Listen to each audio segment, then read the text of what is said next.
5 seconds. Sir, I rise to make a statement on the recent visit of the Foreign Secretary to the USA and other related issues which have been raised during 0 hour in the past few days. The Foreign Secretary visited Washington from March 9 to 11 for talks on matters of mutual interest. Indo-US consultations at the Foreign Secretary's level are a regular feature in our bilateral relations and generally cover the whole gamut of Indo-US ties.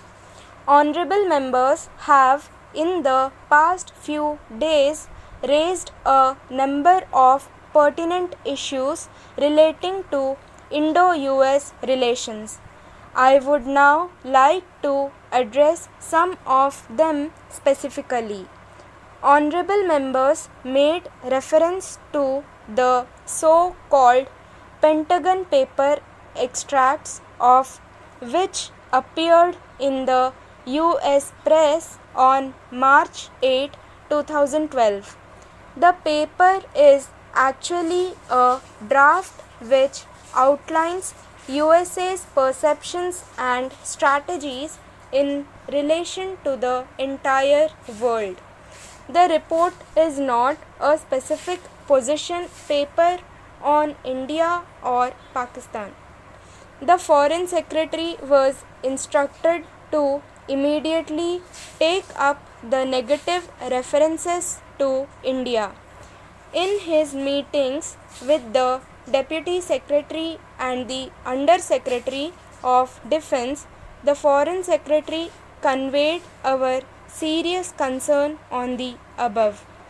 He was informed that this document was draft paper prepared by middle-level Pentagon officials and would be subject to review and modification. India's concerns have been noted by the US and modifications would be made to take them into account. The Foreign Secretary was categorically told that there was no perception at US policy making levels which reflected the negative references to India contained in the Pentagon paper. Officials of both the State Department and the National Security Council with whom the Foreign Secretary raised India's concerns informed him that the paper does not reflect the position of the US on various issues dealt with and that it is subject to further review.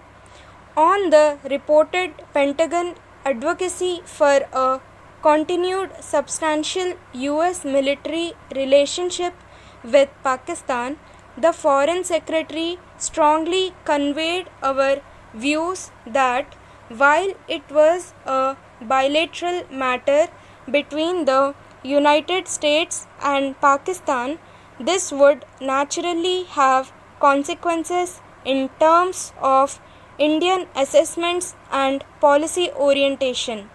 I would now like to take up the issue of India's position regarding the Non-Proliferation Treaty. There have been some misleading reports that have appeared in the press that India would sign the NPT. I would like to make a clear distinction between India's position on the NPT and her position in nuclear non-proliferation. India has always been against the proliferation of nuclear weapons and her record in this regard is second to none. Speaking at the Security Council on January 31st, 2002, the Prime Minister had set out India's views in this regard.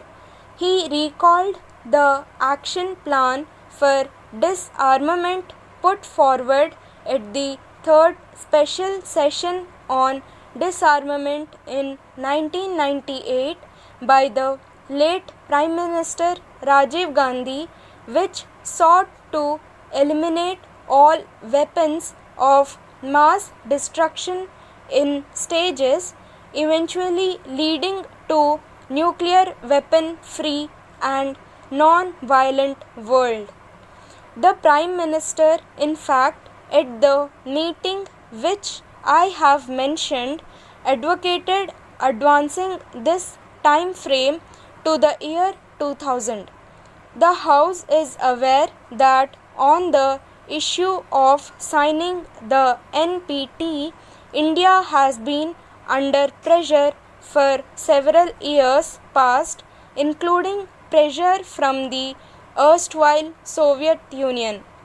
We have consistently taken a principled stand to the effect that while the treaty is discriminatory, what is needed is total and complete nuclear disarmament brought about by balanced, simultaneous, comprehensive and time-bound measures on the lines advocated by India's action plan presented at the third special session of the UN on disarmament in 1998. The copies of this plan, sir, are available in the Parliament Library. As the House is aware, at that point of time it was also laid on the table.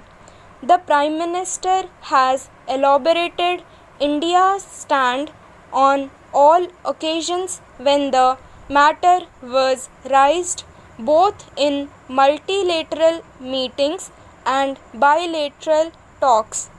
Honorable members had also referred to the five-power conference proposal put forward by the United States to discuss security issues, including nuclear non-proliferation in South Asia. During his meeting with President Bush in New York on January 31st, 2012, the Prime Minister detailed government's position on this. The Prime Minister told President Bush that India was concerned about uncontrolled proliferation of nuclear weapons and did not see how this new phenomenon could be stopped merely by measures of policing. Proliferation had taken on a global dimension and required a global approach. India was prepared to talk to the US on non-proliferation, but given the practical situation and ground realities, India had to consider on how to deal with the problem. This reality could hardly be dealt with in a meeting of 5 states. In Washington, the Foreign Secretary reiterated India's stand in regard to talking bilaterally with the US.